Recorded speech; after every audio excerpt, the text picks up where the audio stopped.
開始之先，睇睇最佳 feel。ZNSE 950 Freedom 與第六次說的聚會嘅共同訊息。上星期嘅主日新歌 Freedom 講緊全世界好多人因為欠債而陷入經濟危機，只有喺真理上企硬唔借錢嘅，至會擁有真正嘅自由。MV 裏邊仲加插咗第六次說的聚會，牧師預言石安會出現億萬富翁嘅錄音，超興奮啊！哇！睇完個咁令人期待嘅 MV， 轉個頭就發現共同訊息啦，一齊睇睇啲印證先。一、同第六次說的聚會嘅時間接疊，呢首新歌係喺5月25號首播，原來19年前嘅同一個星期，2006年嘅5月28日就係第六次說的聚會啦。二、4794日嘅超前警示，上篇信息重播咗一段牧師14年前嘅分享，再次提醒我哋要小心搞黃金嘅騙局。原來從呢篇14年前嘅信息計到第六次說的聚會嘅19週年，即係2011年嘅10月16號至2025年嘅5月28號，啱啱好係4974日，係4794嘅鏡面倒置啊！哇！同一星期引用經濟上嘅信息，竟然隱藏咗石安終極使命嘅數字，相信牧師嘅預言好快就會成真啊！3. Freedom 與自由高達嘅多重印證，新歌首播嘅1日後，東學堂就宣布同自由高達 crossover， 慶祝開業40週年同父親節喎。其實40週年同高達有咩關係呢？唔知啊，唯一解釋嘅咪就係要印證石安咯。點知真係發現印證多羅羅喎，包括一、試好咗第一部自家製送俾牧師嘅生日禮物就係自由高達；二、東海堂同石安同一年生日，今年齊齊慶祝40週年啦。三、宣傳活動出現咗239同埋85呢兩個共同信息數字，239就係信仰巔峰啦，85就係石安嘅創立年份。哇！四、東海堂揀嘅自由高達編號係 ZGMF 而 Z10A， 咁啱得咁巧，同一個星期就係 Z10A 加序嘅小獅展第一次參與試號組嘅侍奉啊。五、文化密碼新歌 ZNSE 950 Freedom 同埋高達 ZMF X10A Freedom 嘅文化密碼一樣係144。哇！呢個 number 就有排講啦。唔單止對應啟示錄嘅童女數目144000人，每年嘅第144000分鐘就係石安重大事件4月10號，而呢日亦係每年嘅第100日，對應 Strong Number 100嘅蘆葦。跟住全年嘅第144日就係10A 小獅子參與試號組嘅5月24號。哇！兜兜轉轉，印證上一個印證，哇！勁！六、最後今年同樣係 Z 高達嘅40週年 ，Z 當然係對應 Zion 啦，高達做到嘢。一首歌有咁多共同信息，讓我哋更加相信牧師喺19年前講嘅預言一定會跟住 E-Song 嘅 Walking Oracle 齊齊實現，超期待啊！好，返嚟啦。今篇信息分為保密同非保密內容嘅。非保密內容方面，承接上一篇信息講到，石安嘅分享係神俾呢個世代嘅標準答案，疫苗禍害就係其中一個例子啦。當年冇聽講嘅人，今日通通要自食其果啊！而神做事嘅原則係向誰多給，向誰多要。所以處身喺同一個時代，甚至係同石安一個城市嘅香港人，就要更加小心啦。要以更尊重嘅態度回應石安嘅信息。如果唔係，隨之而嚟就係史上最大嘅審判啊！哇，今篇信息極度重要，即刻睇睇條骨先啦。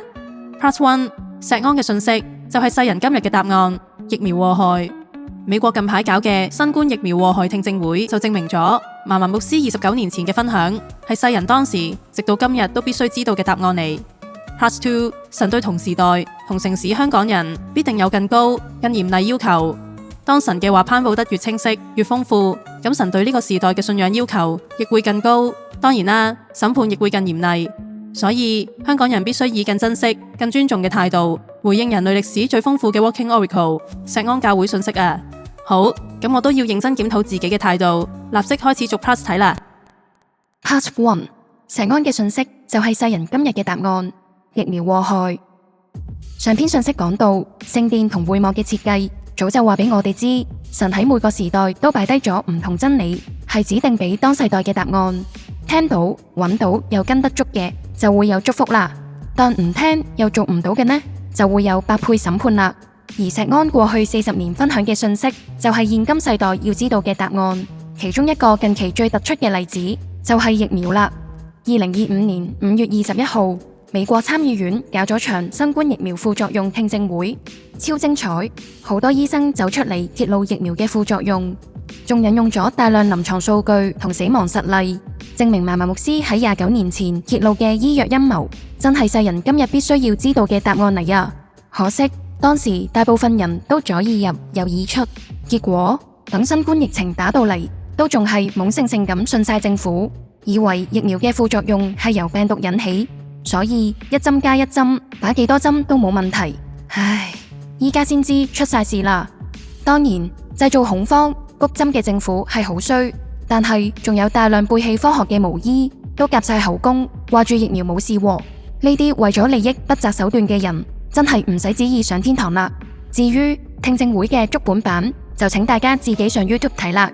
除咗疫苗之外，家陣 Trump 同小蘿蔔做緊嘅事，一樣都印證緊牧師早年嘅分享係正確無誤，係世人都要知道嘅答案啊！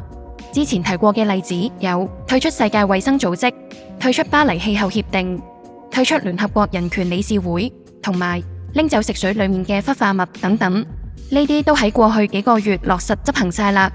而最新嘅政策仲有：一、支持以色列，承認耶路撒冷係以色列嘅首都；二、高調宣揚打擊影子政府，就係牧師分享國際陰謀嗰陣揭露嘅影子政府啊；三、全面禁止飛機噴灑，即係2012信息第一篇，牧師就講到應對 Planet X 嘅措施之一；四、廢除或重組 FEMA，又係2012信息早期就講過，為影子政府實行減少人口嘅組織嚟。Trump 同小蘿蔔亡羊補牢嘅行動遲係遲，但同時向全世界證明嫲嫲牧師嘅分享係絕對正確。哇 Part 2，神對同時代同城市嘅香港人必定有更高更嚴厲嘅要求。好啦，既然有多方證明嫲嫲牧師嘅信息就係現今世代最需要嘅答案，亦即係神今日嘅吩咐啦，咁世人應該點回應呢？嫲嫲牧師提醒，喺同一個世代甚至係同一個地方嘅人都必須以最尊重嘅態度回應神嘅話。歷史有版你睇啦，摩西就係當時代頒布神話語嘅人，識得尊重嘅咪可以經歷到雲柱火柱天降嗎哪嘅神蹟祝福咯。但係可拉一黨竟然傻到以為自己同摩西咁高咁大，就輕看甚至敵擋佢。唉，成個神人擺喺你哋面前都唔識得 respect， 即係當神冇到，所以神都唔俾面啦，即時審判，令地面裂開吞噬佢哋，渣都冇得剩啊！另一個例子就係主耶穌啦，聖經講到明道成肉身，主耶穌本人就係神嘅話嚟。但係同時代甚至住喺同一個城市嘅以色列人，唔單止不信，仲要釘死佢，結果咪就係俾神審判滅國誅九族咁滯咯。以上嘅例子都話俾我哋知，神對同一個時代甚至同地域嘅人都會有更高嘅要求，受嘅審判亦會更大更嚴厲。好啦，再睇翻嫲嫲牧師，佢唔單止係一個先知，係一個釋經家咁簡單，而係可以同聖靈同工、超前預告同推進神時代計劃嘅新婦嚟啊！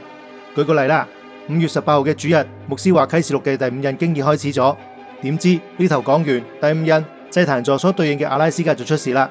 布蘭登牧師預言將會有大海嘯襲擊阿拉斯加，隔咗幾日，報紙又話阿拉斯加會發生8級以上嘅地震，外加300米高嘅超級海嘯啊！咁就證明牧師嘅分享真係約櫃級，會即時應驗嘅 Walking Oracle 嚟。所以身處喺同時代同地點嘅香港人就要更加小心。若果仲唔珍惜甚至輕慢信息嘅話，哎呀，咁就 so sorry 啦，8倍審判一定會嚟得更急劇同激烈。好，最後嚟個重點回顧加新聞章啦。1. 石安嘅信息就係世人今日嘅答案，疫苗禍害。新冠疫苗禍害聽證會證明嫲嫲牧師嘅分享係全世界都要知道嘅答案，亦係神今日嘅吩咐嚟。2. 神對同時代同城市香港人必定有更高更嚴厲要求，神向誰多給就向誰多要，所以同石安身處喺同時代同城市嘅香港人一定要更加珍惜 Walking Oracle 嘅信息，以正確嘅態度回應神今日嘅每一句話。10萬倍祝福嫲嫲牧師嘅提醒。最後我哋一齊宣告3次啦，我會藉住神嘅話使我自己成為一個實質嘅答案，我會藉住神嘅話使我自己成為一個實質嘅答案，我會藉住神嘅話使我自己成為一個實質嘅答案。